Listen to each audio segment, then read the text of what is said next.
Hello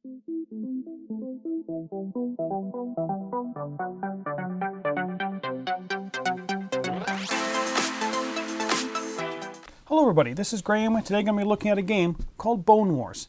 Now I do have the deluxe edition here, but the gameplay is identical to the base box game. Now in this game, players take on the roles of paleontologists who are basically vying for prestige during the Great Dino Rush. The game is set during the real-life rivalry between Othniel Marsh and Edward Cope, and you're going to have loyalty to one or both during the gameplay. Players will be digging for fossils, publishing scientific papers, and sabotaging the other patron just to gain prestige.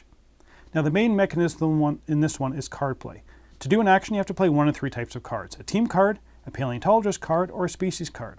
The team card allows you to kind of move around the dig sites, collecting fossils, getting more species cards, and performing various actions. The paleontologist cards allow you to take a different set of actions. These are geared towards like publishing papers, discrediting your rival, and maybe claiming achievements or making a minor find of some fossils. What I was really intrigued by this game was the theme. The theme just won me over, and the basic mechanism is one that I have enjoyed in many other games. So will those two things come together into a game that's worth digging up, or should it just be left buried? Let's get it to the table, see how it's played, and we'll come back for my final thoughts on Bone Wars. Here's Bone Wars set up. Randomly place out the minor finds in their area, shuffle the bonus tiles and place 5 in the minor finds area, and the last 3 on the round track. Place 2 bones of each type in the rare bones display. The rest of the bones are placed in the bone bag. On each of the dig sites, add a random species card, dig site action tile, and 3 bones from the bag. Randomly draw 3 paleontologist cards. Randomly pick an A, B, or C award tile and place them on their spots. 4 random university grants are placed in the university section. The remaining components are placed in the general supply. Now each player has a player board. Your 2-sided patron is placed on your board, along with their 4 base camps and 3 cover tiles. Players take their 3 basic team cards into their hand, and the specialist tiles and advanced team cards are placed in reserve to be used later in the game. Your reward markers, 5 coins, and a random paleontologist card from the top of the deck are placed in front of you with your paleontologist, team, profession, and grant marker. Loyalty markers are placed in front of both patrons. Now the game is played over 4 rounds, each split into several turns. On a player's turn, they'll either perform an action by playing a card underneath their player board, or they're going to pass and prepare for the next round.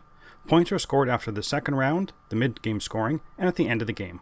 Before the first round of the game, the players will draft a species card with 2 random bones, or a career path, which is placing your marker on a row to get the rewards on the turn order track, and placing your team and grant marker on one of the open university spots. Flip your patron tile to the side that matches the university that you've just chosen.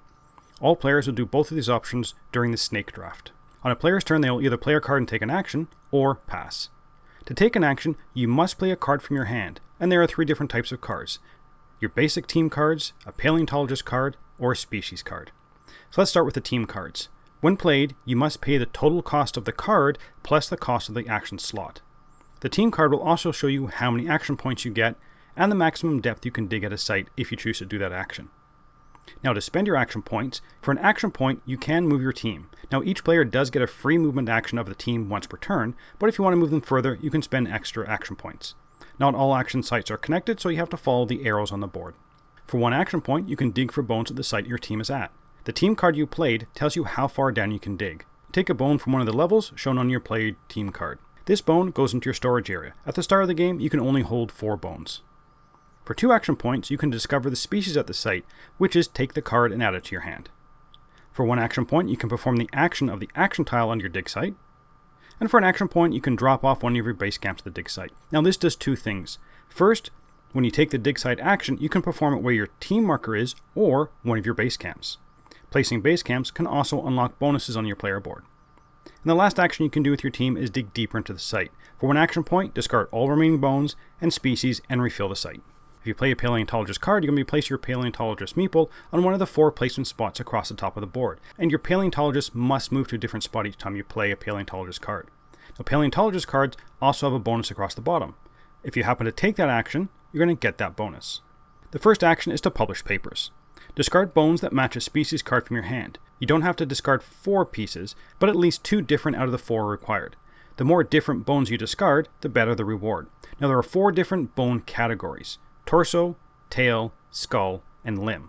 A species card may show a specific piece, so if you want to discard a bone from that category, that species card will limit your options. You'll receive some loyalty for this, so move your loyalty marker up that number of steps on the side of the bookshelf that matches your current patron tile. Next, you place a species card in your archive so that its type matches the archive. You can only have a number of cards in each archive, and that's going to depend on any upgrades you've unlocked. At the beginning of the game, you can only have one card in each archive slot. The archive will dictate the bonus you get, and you get to do that the number of times equal to the number of cards in that slot. Finally, you're going to add a book to the bookshelf. The number will be the number of bones you discarded to discover the species. Add the book to the bottommost shelf of your patron's tile of the bookshelf.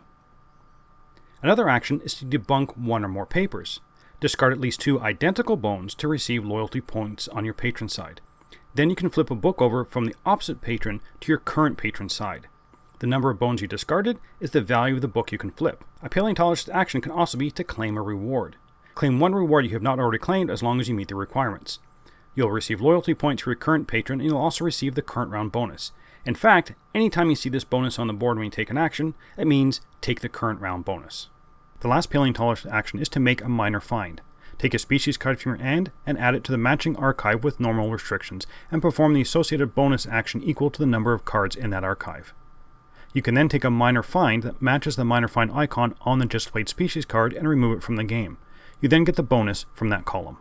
Now throughout the game you're going to get a whole bunch of other bonuses, from getting money, taking bones from the bag, getting rare bone tokens, get more cards, getting loyalty, but some of the larger ones are going to be able to reclassify an archived species card, which involves moving one of your discovered species to a different archive and receive the bonus just once. You'll also be able to upgrade your action slot, where you can either place it over an existing action slot to make it better, or add it to the right of your board to give you one more action slot.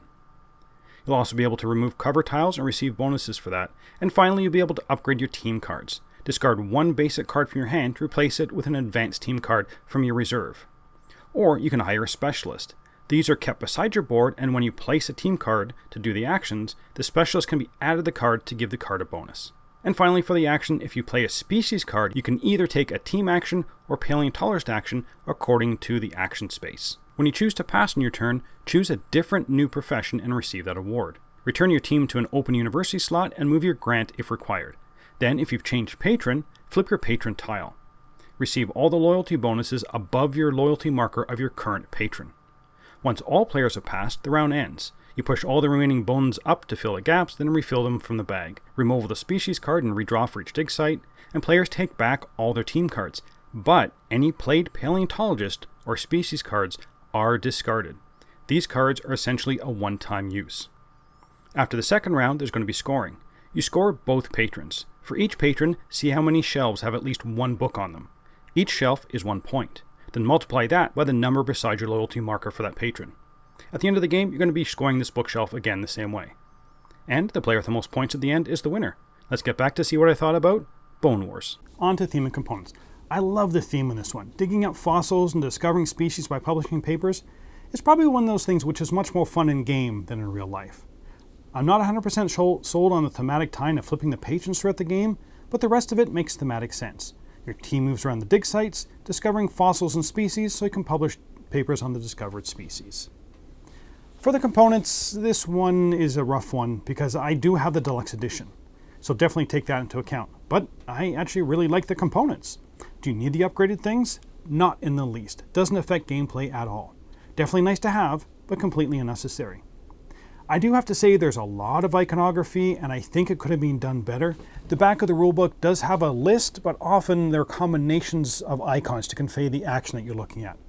The rulebook does do a pretty good job of explaining the game, so overall components are good. For the gameplay, I did find it engaging. I like the mechanism of playing cards to your board and having to pay for them. So in a round, you really have to balance the amount of money you have and will hopefully get with how much you really want to play that card and kind of in what order. There's also that species card balance. Often you have cards in your hand that you pretty sure you're not going to be able to get done by the end of the game, so using them to perform either a team action or a paleontologist action might be, a good idea. But with them going away at the end of the round, because if you did play it, it's an interesting twist. You have to get rid of them. You have to make that call really to give up on discovering that particular species, which I found engaging. That goes for the paleontologist cards as well. You want to make sure you have all your ducks in a row before you play that card. Do you want to wait for one more fossil to hopefully get that one you're missing? or just go with what you have. Often there's also that race for that award section. So making sure you have a paleontologist card ready to play when you have achieved one of those goals is critical. You definitely don't want to miss out on those awards, for your paleontologist. The main game loop is not that complicated. You're moving your team around to collect bones and species cards so you can use them with your paleontologist actions. But there's a lot of things that are intertwined and interlocked, which kind of elevates the complexity. For example, when you publish a paper, you need to be looking at the paleontologist card that was played. Does it have a bonus? Do you have a bonus for the action you want to take? Now, do you have the bones? Make sure you have a spot for in your archive. You cannot publish a paper if there's not a spot in your archive for that species. Then there's the archive bonus. Do you really need that particular one now? Again, not overly complicated, but a bunch of things to remember and to be looking at when you take those actions. And that's what this game really is, a relatively simple actions, but with a fair number of things to remember and figure out. Dropping off a building site is useful, but which building do you drop off? The one that removes storage crate or the one that increases your archive? Both useful, but going to be useful in different parts of the game. But these are the things I really enjoy about games. Figuring out the best way forward through the puzzle and prioritizing one action now because its outcome will enhance maybe a future action. Sounds all roses, right? But there is one large glaring thing that I disliked about the game, and that's kind of the way you get points. It's not game breaking, but it does knock my score down some. And I realize that this is probably a very personal thing. The main part of player interaction is through those loyalty tracks. Even after publishing papers, other players can take them away from you, or you're helping other players get more points. Or you could just be cut out from one side of the loyalty track, especially in a 3-player game.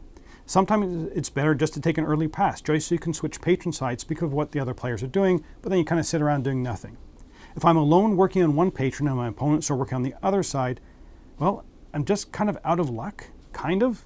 Yes, you can read the board and you can see what each side is doing, but I just don't like that sabotage action, and I don't like that sometimes you're forced to go to the other side just to help players. I recognize that some people are going to love that about this game. For me, it just feels wrong. And I find it particularly bad in a 3-player game. The patron advancements are hardly ever equal, so you may just have to give up actions by passing early just because you need to flip your loyalty marker to the other patron so you don't miss out on those points. Another minor point that annoys me is the randomness of the game. I understand it's kind of thematic, but not knowing what fossils will be discovered or what species, but sometimes you just need 1 or 2 more bones and none of them are on the board. Or you can maybe have a few bones that don't really go with any species in your hand. Again, this is not game breaking. You can publish a paper with less than 4 bones, but getting that last one will really give you that kind of extra bonus, which can be very beneficial. Now, I'm not saying I won't play this game again because of these. And I'm not saying it's ruined my place, but I found it kind of just annoying enough that it knocks my score down for me. So would I recommend this game? I still would. I still find the core gameplay loop enjoyable enough and challenging enough to really recommend this one. I absolutely love the theme and thought they did a decent job of making the basic actions make sense in terms of the theme that they're going for. I enjoyed the puzzle of figuring out an order I need to do things on my turn. My resources are limited and there are just some things I need to get done, but what's the most efficient way to do it? I like the random setup of the game, from the awards to the layouts of the bonuses and the dig site actions. I like that passing was a strategic choice in this game. Sometimes it just makes more sense to pass early. I like the puzzle of knowing when's the best time to play my paleontologist card and species card. Sometimes you want to jump early even if you don't have the optimal bones yet, or you want to jump in and grab that award spot before someone else does. On the other hand though, I was not a huge fan of the 2 patron tracks and the fact that people can actively make my work less valuable. I also felt that the balance was not quite to my liking. I prefer the game at 4 players and felt that at 3 players my dislike of that patron track kind of grew. I was also not a huge fan of the randoms of the game. Sometimes you just had a lucky pull of bones or species or paleontologists that just played perfectly into your situation, and sometimes you just didn't.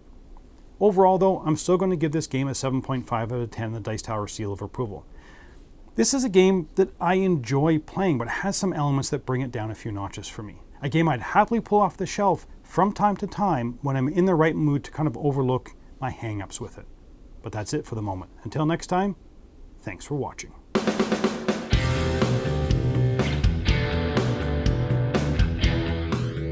Hey folks, thanks for joining us for that video. If you haven't yet, like the video, subscribe to the channel, and hey, make sure you check out what's happening where I'll cover an app on an iOS or a Switch device, and you can check it out along with me. Thanks very much. You've been watching The Dice Tower.